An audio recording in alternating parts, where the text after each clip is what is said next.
السلام علیکم دوستوں، نئے آنے والے معزز سامعین سے گزارش ہے کہ جنہوں نے ابھی تک ہمارے چینل کو سبسکرائب نہیں کیا، برائے مہربانی ہمارے چینل کو سبسکرائب کریں اور بیل آئیکن کو ضرور پریس کریں تاکہ ہر نئی آنے والی ایپیسوڈ آپ کو بر وقت مل سکے۔ ناول سنیک سرکل، مصنف مظہر کلیم ایم اے، پارٹ 2، ایپیسوڈ 15۔ اس بارے میں آپ بے فکر رہیں، ہمیں بھی اس اسپیشل سیل کے بارے میں اطلاعات ملی تھی کیونکہ پاکیشیا کو ہم اپنا دوسرا وطن سمجھتے ہیں، اس لیے جناب شاکر سراج صاحب نے اس سلسلے میں ایک خاص گروپ کی ڈیوٹی لگا دی ہے۔ وہ اسپیشل سیل میں تیار کیے جانے والے افراد کا کھوج لگا کر ان کا خاتمہ کرنے کا مشن مکمل کرے، اور وہ گروپ جس کا چیف ابو عبید ہے اس سلسلے میں کافی پیش رفت بھی کر چکا ہے۔ اگر آپ کہیں تو میں ابو عبید کو یہاں ملوا کر اس سے آپ کی ملاقات بھی کرا سکتا ہوں، دانیال نے کہا۔ ضرور، میں ضرور ابو عبید سے ملوں گا، لیکن ابھی نہیں۔ سنیک سرکل کے خاتمے کے بعد عمران نے مسکراتے ہوئے کہا، اور دانیال نے اس بات میں سر ہلا دیا۔ جیسے آپ چاہیں، لیکن سنیک سرکل کے سلسلے میں آپ کام کی ابتدا کیسے کریں گے؟ دانیال نے کہا۔ اس کے لیے پہلے مجھے سیکرٹ سروس کے نئے چیف ٹام سے تفصیلی مذاکرات کرنے پڑیں گے، اس کے بعد کوئی لائے عمل سوچوں گا، عمران نے کہا اور کرسی سے اٹھ کر کھڑا ہو گیا۔ ٹام اور اس عورت کو میں نے ایک خصوصی کمرے میں بھجوا دیا ہے، اگر آپ یہاں اس سے بات چیت کرنا چاہتے ہیں تو میں اسے یہیں بلوا لیتا ہوں۔ دانیال نے بھی اٹھ کر کھڑے ہوتے ہوئے کہا، نہیں، آخر وہ سیکرٹ سروس کا چیف ہے، ہمیں خود اس کے پاس جانا چاہیے۔ صدیقی، تم میرے ساتھ آؤ، باقی ساتھی فی الحال آرام کریں گے۔ عمران نے صدیقی کی طرف دیکھتے ہوئے کہا، اور صدیقی تیزی سے آگے بڑھ کر عمران کے قریب آ کھڑا ہوا۔ اس کی آنکھوں میں چمک ابھر آئی تھی، کیونکہ اتنی بات تو وہ بھی سمجھ گیا تھا کہ صدیقی کی قد-و-قامت اور جسامت ٹام سے خاصی ملتی جلتی تھی، اس لیے ہی تو وہ اسے اپنے ساتھ لے جا رہا تھا۔ پریزیڈنٹ ہاؤس کے ایک خصوصی کمرے میں اس وقت گہری خاموشی طاری تھی۔ یہاں ایک میز کے گرد 5 کرسیاں موجود تھیں، جن میں سے 3 کرسیوں پر 3 ادھیڑ عمر افراد خاموش بیٹھے ہوئے تھے، جبکہ 2 کرسیاں خالی تھیں۔ وہ تینوں آپس میں کوئی بات چیت کرنے کی بجائے خاموش بیٹھے اپنی اپنی سوچوں میں گم تھے۔ چند لمحوں بعد ہلکی سی مترنم گھنٹی بجنے کی آواز سنائی دی، اور وہ سب اس آواز سن کر چونک کر اٹھ کھڑے ہوئے۔ ان کی نظریں کمرے کے کونے میں موجود ایک دروازے پر جمی ہوئی تھی۔ چند لمحوں بعد دروازہ کھلا اور اس میں سے پہلے اسرائیل کے صدر اور ان کے پیچھے وزیر اعظم اندر داخل ہوئے۔ وہ دونوں باوقار انداز میں چلتے ہوئے آگے بڑھے۔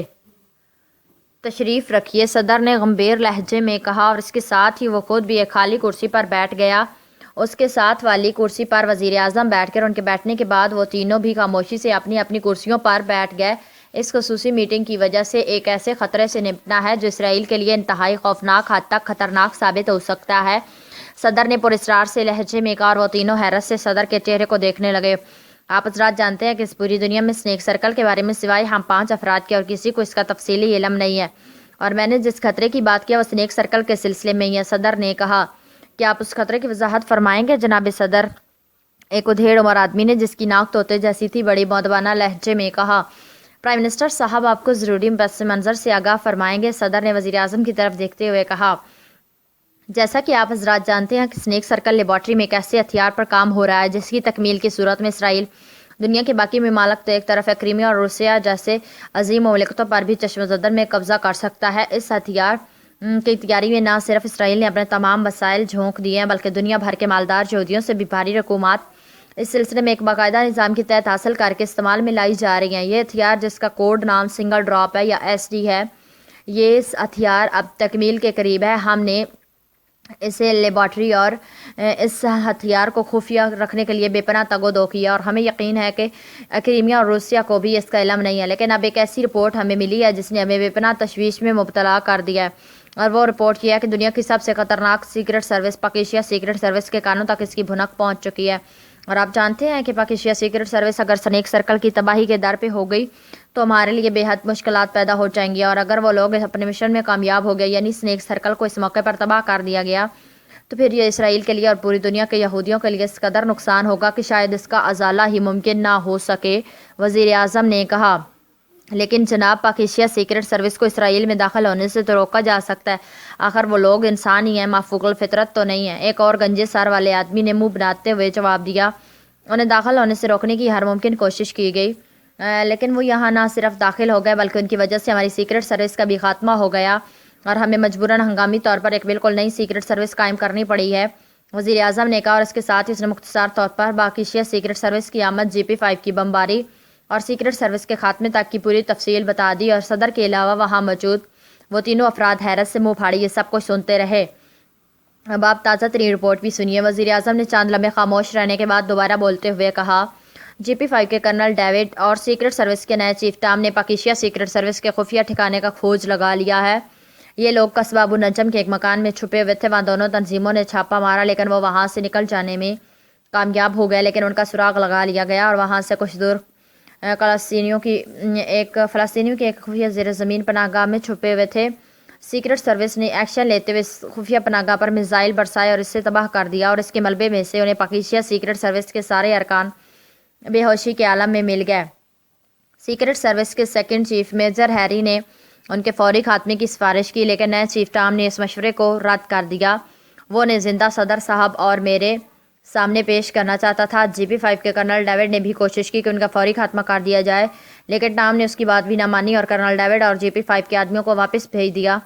پھر میجر ہیری کے مشورے پر اس نے ہیڈ کوارٹر سے ہیلی کاپٹر منگوایا۔ اس دوران پر یہ سب افراد ہوش میں آ چکے تھے، لیکن ان کے ہاتھ عقب میں باندھ کر انہیں بے بس کر دیا گیا تھا۔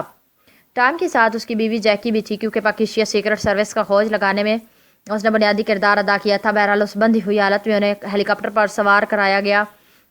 ٹام، اس کی بیوی جیکی اور سیکرٹ سروس کے 2 مسلح آدمی ان کے ساتھ ہیلی کاپٹر میں سوار ہو گئے، جبکہ میجر ہیری سیکرٹ سروس کے دوسرے افراد کے ساتھ جیپوں میں واپس ہیڈ کوارٹر آئے۔ ادھر کرنل ڈیوڈ، جو کہ پاکیشیا سیکرٹ سروس سے اچھی طرح واقف تھا، اس لیے اس نے اس ہیلی کاپٹر کا باقاعدہ تعاقب کیا اور اس کی نگرانی کی۔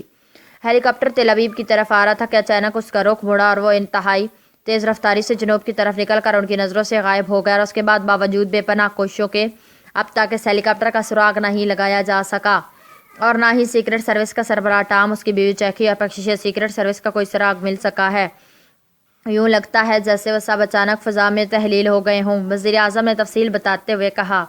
لیکن جناب، اس سے سنیک سرکل کو خطرہ کیسے پیدا ہو گیا؟ آپ نے بتایا کہ پاکیشیا سیکرٹ سروس اسپیشل سیل کے خاتمے کے مشن پر یہاں آئی ہوئی ہے۔ زیادہ سے زیادہ وہ اسپیشل سیل کے خلاف ہی کام کرتی رہے۔ تیسرے لمبے قد لیکن دبلے پتلے آدمی نے پہلی بار بات کرتے ہوئے کہا۔ مسٹر جوفسکی، مجھے بات مکمل کر لینے دیں، وزیر اعظم نے قدرے ناخوشگوار لہجے میں کہا۔ سوری سر، اس لمبے قد اور دبلے پتلے آدمی نے فوراً ہی معذرت خانہ لہجے میں کہا۔ اسپیشل سیل اس چھاؤنی میں قائم کیا گیا ہے جس کے نیچے سنیک سرکل ہے، لیکن چونکہ چھاؤنی اور سنیک سرکل کے درمیان کوئی رابطہ نہیں ہے، اس لیے اس بارے میں ہمیں کوئی تشویش نہ تھی، لیکن اب یہ تشویش ایک رپورٹ سے پیدا ہوئی ہے، اور وہ رپورٹ چھاؤنی سے صدر مملکت کو براہ راست بھیج دی گئی ہے۔ اس رپورٹ کے مطابق سیکرٹ سروس کا نیا سربراہ ٹام سیکرٹ سروس کے ہیلی کاپٹر میں سوار اپنے ایک ساتھی کے ساتھ چھاؤنی پہنچا، اور اس نے چھاؤنی کے انچارج کرنل لارک سے خفیہ ملاقات کی خواہش ظاہر کی۔ چنانچہ کرنل لارک ٹام اور اس کے ساتھی کو خصوصی میٹنگ روم میں لے گیا، لیکن اس بند اور محفوظ کمرے میں پہنچتے ہی کرنل لارک کو اچانک قابو کر کے اسے بے بس کر دیا گیا، اور اس کے بعد کرنل لارک پر انتہائی خوفناک قسم کا تشدد کر کے اس سے چھاؤنی کے نیچے موجود سنیک سرکل کے بارے میں معلومات حاصل کرنے کی کوشش کی گئی، لیکن چونکہ کرنل لارک اس کے وجود سے ہی بے خبر تھا، اس لیے یہ لوگ اس سے کچھ حاصل نہ کر سکے۔ چنانچہ کرنل لارک کو ہلاک کر دیا گیا۔ اس کے بعد ان دونوں نے آپس میں ایسی گفتگو کی جس سے یہ بات واضح ہو گئی کہ ان کا تعلق پاکیشیا سیکرٹ سروس سے ہے۔ اس کے بعد انہوں نے کرنل لارک کے خصوصی دفتر کی تلاشی بھی لی، اور پھر وہ ہیلی کاپٹر میں سوار ہو کر واپس چلے گئے۔ بعد میں کرنل لارک کی لاش دریافت ہوئی، تب چھاؤنی والوں کو اس واقعے کا علم ہوا۔ چونکہ وہاں خفیہ سسٹم موجود ہے کہ چھاؤنی ہیڈ کوارٹر میں ہونے والی ہر قسم کی گفتگو ٹیپ کر لی جاتی ہے، بلکہ فلم بھی تیار ہوتی رہتی ہے۔ چنانچہ کرنل لارک کی لاش ملنے کے بعد چھاؤنی کے سیکنڈ انچارج ڈسمینٹ نے فوری طور پر وہ ٹیپ اور فلم حاصل کی، تب اصل صورتحال سامنے آئی۔ اس کے بعد کرنل ڈسمینٹ نے یہ ٹیپ اور فلم اپنی رپورٹ کے ساتھ فوری طور پر براہ راست صدر مملکت کو بھجوا دی۔ اس کے نتیجے میں یہ ہنگامی اور خصوصی میٹنگ کال کی گئی۔ وزیر اعظم نے ایک لمبا سانس لیتے ہوئے کہا، اور ان کی ان آخری فقرات کو سن کر میٹنگ میں موجود تینوں افراد کے چہروں پر پریشانی اور تشویش کے واضح آثار نمایاں تھے۔ اس کا مطلب ہے کہ سیکرٹ سروس کا نیا سربراہ ٹام اور اس کی بیوی اس ہیلی کاپٹر سمیت پاکیشیا سیکرٹ سروس کے قابو چڑھ گئے ہیں، لیکن کیا ٹام کو سنیک سرکل کے بارے میں علم تھا؟ طوطے کی ناک والے نے چند لمحوں کی خاموشی کے بعد بات کرتے ہوئے کہا، نہیں، اسے اس بارے میں قطعی علم نہ تھا اور نہ ہو سکتا تھا۔ میں نے اور صدر صاحب نے بھی اس پوائنٹ پر غور کیا ہے کہ آخر پاکیشیا سیکرٹ سروس والوں کو سنیک سرکل کا اچانک علم کیسے ہو گیا۔ بہت غور کرنے کے بعد ہم اس نتیجے پر پہنچے کہ اس ہیلی کاپٹر پر قبضہ کرنے کے بعد پاکیشیا سیکرٹ سروس والے فلسطینیوں کا سب سے خطرناک گروپ ریڈ ٹاپ کے پاس پہنچ گئے ہیں، کیونکہ کچھ عرصہ پہلے ایسی ہوئی اڑتی خبریں ملتی رہی تھی کہ ریڈ ٹاپ کو سنیک سرکل کے بارے میں کچھ نہ کچھ علم ہے، اور وہ اس کے بارے میں مزید تفصیلات معلوم کرنے کی کوشش کر رہے ہیں۔ لیکن ہم اپنی جگہ مطمئن تھے کہ ریڈ ٹاپ یا کوئی بھی گروپ کسی صورت میں سنیک سرکل تک پہنچنے میں کامیاب نہیں ہو سکتا۔ لیکن پاکیشیا سیکرٹ سروس کی بات دوسری ہے، یہ انتہائی خطرناک ترین لوگ ہیں، اس لیے اب ہمیں اسنیک سرکل شدید خطرے میں محسوس ہو رہا ہے۔ وزیر اعظم نے جواب دیتے ہوئے کہا، آپ حضرات نے پوری تفصیل سن لی ہے، اب آپ فرمائیں کہ اس سلسلے میں کون سے ایسے اقدامات کیے جائیں کہ اسنیک سرکل کو یقینی طور پر اس خطرناک ترین گروپ سے بچایا جا سکے۔ صدر صاحب نے آگے کی طرف جھکتے ہوئے تشویش بھرے لہجے میں کہا، لیکن تینوں میں سے کسی نے ایک کی بات کا کوئی جواب نہ دیا۔ ان سب کی پیشانیوں پر شکنیں ابھری ہوئی تھی اور صاف ظاہر ہو رہا تھا کہ وہ گہری سوچ میں غرق ہیں، لیکن ذہنی طور پر وہ کسی نتیجے پر پہنچنے میں کامیاب نہیں ہو رہے۔ مسٹر فریڈرک، آپ ڈیفنس سیکیورٹی کے سربراہ ہیں اور یہ معاملہ براہ راست آپ کے ادارے سے متعلق ہے، اس لیے آپ فرمائیں کہ اب کیا لائے عمل اختیار کیا جائے۔ صدر مملکت نے طوطے کی ناک والے ادھیڑ عمر سے مخاطب ہو کر کہا، سر بنیادی بات تو یہ ہے کہ ہمیں بہر صورت پاکیزہ سیکرٹ سروس کا فوری خاتمہ کرنا ہے، کیونکہ نہ ہی لیبارٹری کو بند کیا جا سکتا ہے اور نہ اسے شفٹ کیا جا سکتا ہے۔ گو لیبارٹری کے حفاظتی انتظامات اس قدر سخت اور جدید ہیں کہ یہ لوگ اس کے اندر کسی صورت میں داخل نہیں ہو سکتے، لیکن پھر بھی ان کا فوری خاتمہ انتہائی ضروری ہے، ورنہ لیبارٹری کو کوئی نقصان پہنچے یا نہ پہنچے، اس کا راز افشا ہو جائے گا، اور کرائمیا اور روسیہ کے ایجنٹوں تک اگر اس کی بھنک پہنچ گئے تو ہمارے لیے بے پناہ پریشانیاں پیدا ہو جائیں گی۔ فریڈرک نے ہونٹ چباتے ہوئے جواب دیا، مسٹر جیمسن، آپ تمام دفاعی لیبارٹریوں اور فیکٹریوں کے انچارج ہیں، آپ اس بارے میں کیا کہتے ہیں؟ صدر مملکت نے فریڈرک کے ساتھ بیٹھے ہوئے بھاری بدن کے آدمی سے مخاطب ہو کر کہا، جناب صدر، اسنیک سرکل ہر لحاظ سے انتہائی محفوظ لیبارٹری ہے، یہ تمام کی تمام کمپیوٹرائزڈ ہے، صرف ڈاکٹر وائم کی سرکردگی میں 4 سائنسدانوں کی ٹیم اس میں کام کرتی ہے، اور یہ پانچوں کے پانچوں لیبارٹری کے ایک ایسے حصے میں رہتے ہیں، یہاں سے لیبارٹری میں کسی طرح بھی داخل نہیں ہو سکتے۔ لیبارٹری کا اپنا سیلف ڈیفینسنگ سسٹم ہے جسے دنیا کا جدید ترین ماسٹر کمپیوٹر کنٹرول کرتا ہے، اس لیے میرا خیال ہے کہ اس معاملے میں کسی تشویش کی ضرورت نہیں ہے۔ البتہ JP5 سیکرٹ سروس یا کسی دوسری اس قسم کی ایجنسی کو آپ سخت ہدایات دے دیں کہ ہر صورت میں پاکیزہ ایجنٹوں کا خاتمہ کر دے۔ آخر یہ لوگ اسرائیل میں ہی موجود ہیں، آسمان پر تو نہیں چڑھ گئے، اگر صحیح سمت میں کام کیا جائے تو ان کا خاتمہ کیا جا سکتا ہے۔ جیمسن نے تفصیل سے جواب دیتے ہوئے کہا، مسٹر جاسکی، آپ دفاعی مشیر ہیں، آپ کی اس بارے میں کیا رائے ہے؟